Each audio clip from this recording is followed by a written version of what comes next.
Belakangan Pawon Ayu viral. Mereka memberikan puluhan motor sebagai THR untuk karyawannya. Kita lihat cuplikan video ini. Hari Raya, hari bahagia, penuh cinta kumpul dengan keluarga. Tak perlu mewah selama kita bersama. Minal aidin wal faizin, mohon maaf lahir dan batin.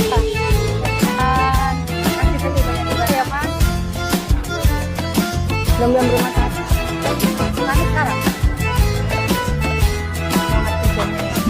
Perusahaan ini bergerak di bisnis kuliner, fokusnya di olahan ayam dan bebek ungkep plus frozen food. Basisnya di Kartasura, Jawa Tengah. Pertama-tama saya salut dengan rumah makan ini. Nggak semua jenis usaha mau melakukan proses seperti ini. Kelihatannya sederhana, seperti warung pada umumnya, tapi justru di situ banyak orang salah baca. Memberikan 29 motor ke karyawan itu bukan hanya kebaikan, tapi kalau dilihat dengan kacamata bisnis, ini merupakan langkah yang sangat sadar. Kita lihat beberapa brand lain, Paragon. Mereka memberangkatkan karyawan jalan-jalan ke luar negeri. Program reward seperti umroh, trip ke Korea ataupun Jepang dengan membawa culture growth bersama bukan sendiri. Ini bukan gaya-gayaan sih. Mereka lagi membangun emotional attachment ke perusahaan. Dan hasilnya apa? Retention tinggi plus brand mereka jadi salah satu yang paling kuat di Indonesia. Marriott International karyawannya bisa mendapatkan benefit menginap di hotel seluruh dunia. Program recognition global mereka memberikan akses experience bukan cuma gaji. Nah, mereka nggak lagi sekedar berbagi, mereka lagi mengamankan sumber uang mereka sendiri. Beberapa brand yang saya tanganin, saya sudah melihat banyak brand tumbuh dan banyak juga yang hilang diam-diam. Polanya sama, yang terlalu hitung-hitungan ke orang biasanya nggak tahan lama. Sekarang kita tarik ke angkanya. 29 motor, rata-rata per motor 20 juta, sekitar 580 juta keluar. Kelihatannya besar, tapi buat bisnis dengan cash flow yang sehat, ini masih masuk akal. Biasanya angka segitu cuma 5-10% dari profit, artinya mereka bisa ada 5-10 miliar profit setahun. Kalau margin bersih 10-15%. Dan ini yang bikin banyak orang nggak percaya.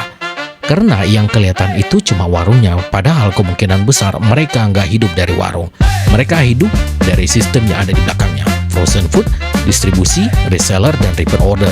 Warung itu cuma tampilan muka aja, yang jalanin duitnya itu distribusinya. Sekarang masuk ke bagian yang jarang dibahas. Kenapa motor? Karena di bisnis makanan yang dijaga itu bukan cuma rasa, tapi konsistensi. Dan yang dimaksud itu adalah manusianya. Kalau orang intinya keluar, yang hilang itu bukan cuma tenaga, tapi repeat ordernya. Motor itu bukan sekedar hadiah, tapi cara menjaga stabilitas secara psikologis juga masuk. Sekarang lihat efeknya ke market. Begitu mereka memberikan motor dan viral, yang terjadi bukan cuma ramai. Orang jadi percaya, orang jadi penasaran, orang jadi respect, dan itu langsung ngaruh ke penjualan mereka. Seperti yang dijelaskan Philip Kotler, brand itu soal persepsi, dan sekarang persepsi yang mereka itu sangat jelas. Brand mereka lah yang menjaga orangnya, dan itu nggak bisa dibeli menggunakan iklan. Begitu trust naik, conversion naik. Begitu respect naik, harga bukan masalah. Begitu cerita menyebar, marketing jalan sendiri. Jadi 580 juta itu nggak hilang, itu balik dalam bentuk trust, loyalty, dan sales. Jadi ini bukan biaya, tapi merupakan efek jangka panjang, dan ini yang sering kebalik.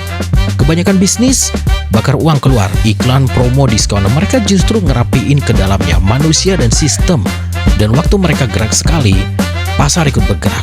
Ini bukan sekedar cerita bagi motor. Ini contoh bisnis yang kelihatannya sederhana, tapi cara mainnya sudah di level yang berbeda.